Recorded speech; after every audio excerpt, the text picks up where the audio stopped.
Run से जुड़े हुए पूरे मामले में एक बड़ी अपडेट सामने आई है। मामले पर बॉम्बे हाईकोर्ट में सुनवाई शुरू हो गई है।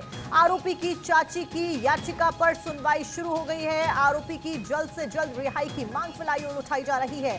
आपको याद होगा कि पुणे में Porsche hit and run car का यह पूरा मामला, जिसमें पोर्शे कार ने जोरदार टक्कर मारी, जिसके बाद 2 लोगों की इसमें जान चली गई थी।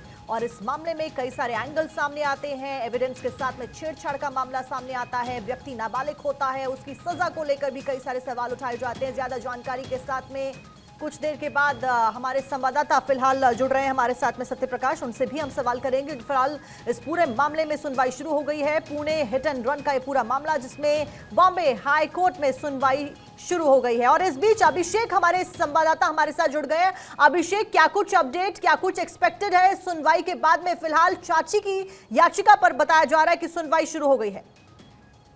हाँ बिल्कुल, देखिए लोकल कोर्ट यानी जो पुणे की कोर्ट थे उनसे जमानत वहाँ पे नहीं मिली या उन्हें न्याय नहीं मिला। उसके बाद पूरे फैमिली की तरफ से यानी चाची की तरफ से बॉम्बे हाईकोर्ट का रुख किया गया है और बॉम्बे हाईकोर्ट में इस मामले पर सुनवाई हो रही है। चाची द्वारा बिल्कुल जो आरोपी है उनकी चाची द्वारा मामला हाईकोर्ट लाया गया है और इस नाबालिग आरोपी की चाची को साफ साफ यह कहा गया है कि जो नाबालिग आरोपी को अवैध तरीके से रिमांड होम में रखने का आरोप लगाया गया है पुणे पुलिस पर, इस याचिका में बताया गया यही वजह है कि वो जल्द से जल्द उसको रिहाई की जाए। और जिस तरीके से पूरी फैमिली को भी परेशान करने का काम किया गया, ऐसा आरोप लगाया जा रहा है, उसकी वजह से जल्द से जल्द रिहाई की बात सामने आ रही है, सामने मांग की जा रही है। हालांकि बॉम्बे हाईकोर्ट में सुनवाई शुरू हो चुकी है।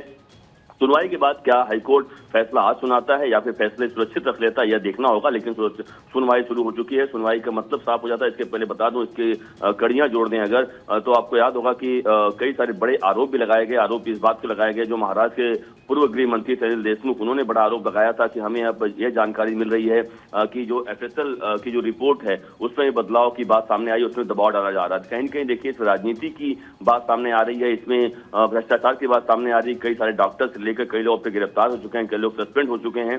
तो ये पूरा मामला कहेंगे एक हाई प्रोफाइल मामला बिल्कुल बन चुका है, क्योंकि बॉम्बे हाईकोर्ट में सुनवाई चल रही है। बॉम्बे हाईकोर्ट क्या उस नाबालिग को बेल देता है या फिर आज सुनवाई के बाद अपना फैसला सुरक्षित रख लेगा, यह देखना होगा। लेकिन सुनवाई शुरू हो चुकी है। सुनवाई के बाद क्या डिटेल आएगा, बिल्कुल इस मामले पर देश को जरूर पता चलेगा। अच्छा अभिषेक, अगर कोर्ट के द्वारा बेल दे दी जाती है तो आगे की कार्रवाई किस तरीके से बढ़ती हुई नजर आएगी, और अगर बेल नहीं दी जाती है तो लीगली किस तरीके से पूरा मैटर आगे बढ़ता हुआ और इवॉल्व करता हुआ नजर आने वाला है? और दूसरे जो आरोपी हैं, क्योंकि मां को भी एक आरोपी के तौर पर देखा जा रहा था कि डॉक्टर्स को उनके द्वारा पैसे दिए गए, ऐसी भी खबरें सामने आई। पिता ने गाड़ी दे दी इसलिए वो आरोपी ठहराए गए। दादा ने यहाँ पर अलग तरीके से एंगल देने की कोशिश करी, वो भी एक आरोपी के तौर पर सामने है। फिलहाल पूरा मामला कैसे आगे बढ़ता हुआ नजर आ रहा है?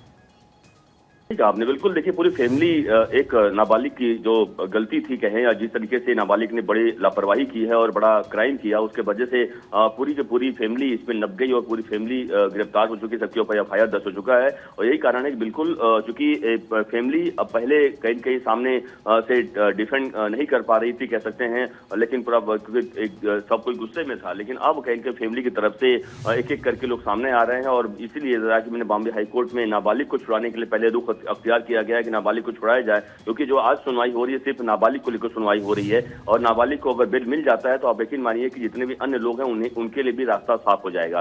तो कहीं न कहीं एक जो लीगल एक्सपर्ट कहते हैं, जो वकीलों की फौज होती है, उनके तहत कहीं न कहीं एक लीगल के तहत सही कार्रवाई करने का प्रयास किया जा रहा है, ऐसा फैमिली को लग रहा है। लेकिन मामला चूंकि कोर्ट में है, कोर्ट इस पर मामले में क्या फैसला रहेगा यह कोर्ट के ऊपर डिपेंड करता है। लेकिन अगर बिल मिल जाती है तो बिल्कुल जैसा बताया मैंने कि अगर एक नाबालिग को बिल मिलती है तो अन्य जो आरोपी हैं, चाचा जो उनके पिता से लेकर मां से लेकर तमाम अन्य उन लोगों के लिए भी रास्ता साफ हो जाएगा। तो यह एक बड़ा मामला सामने आएगा। लेकिन चूंकि बात सामने यह आएगी फिर अगर बिल मिलता है तो पुलिस लगातार जो आरोप लगा रही थी, पुलिस की तरफ जो लगातार जो केस लिए गए, ये तमाम उन्होंने ब्लड सैंपल बदलवा दिए, मां से लेकर तमाम लोगों के जो ब्लड सैंपल थे, ड्राइवर का ब्लड सैंपल था, तमाम।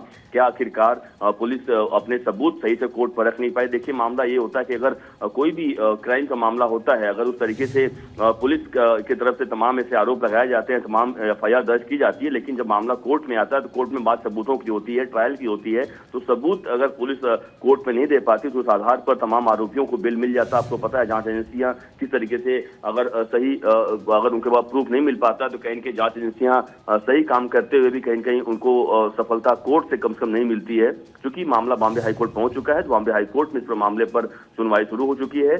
कभी भी फैसला आ सकता है या फिर फैसला सोची रखा जा सकता है, या थोड़ी देर में जरूर बिल्कुल देश को पता चल जाएगा। अच्छा अभिषेक, जुवेनाइल बोर्ड ने भी अपने आदेश बदले थे। पोर्शे से 2 लोगों को इस व्यक्ति के द्वारा, इस नाबालिग के द्वारा कुचला गया। ऐसे में नाबालिग को रिमांड होम में भेज दिया गया था। फिलहाल कोर्ट और पुलिस दोनों ही सख्त रवैया अपनाते हुए नजर आ रहे हैं। ऐसे में पुलिस का क्या कुछ कहना है, कितने एविडेंस कलेक्ट कर लिए गए हैं? देखिए, पुलिस शुरू से कहती आई है कि उसके पास एविडेंस, पर्याप्त एविडेंस है। यही कारण है कि उन्होंने एक नहीं कई सारी एफआईआर भी दर्ज किया और कई लोगों पर मामला दर्ज करते हुए उस पर बड़ी कार्रवाई की है। नाबालिग का मामला बिल्कुल सामने आया। नाबालिग को पहले छोड़ दिया गया, कोर्ट के आधार पर पुलिस स्टेशन से छोड़ दिया गया था, उसे निबंध लिखवा कर छोड़ दिया गया था। उसके बाद आपको पता है मामला कितना तूल पकड़ा। उसके बाद से आखिरकार पुलिस को एक एक्शन लेना पड़ा और कई सारे पुलिस से लेकर और डॉक्टर से लेकर कई लोग नप गए इस मामले पर। कई लोगों को सस्पेंड किया गया, इंक्वायरी चल रही है, कमेटी बैठाई गई। तो जरूर हर किसी का रोल इसमें संदिग्ध रोल है, क्योंकि यही पावर का यूज कितना किया गया। ठीक है अभिषेक, जानकारी आपने दी। फिलहाल जानकारी देने के लिए आपका बहुत बहुत शुक्रिया।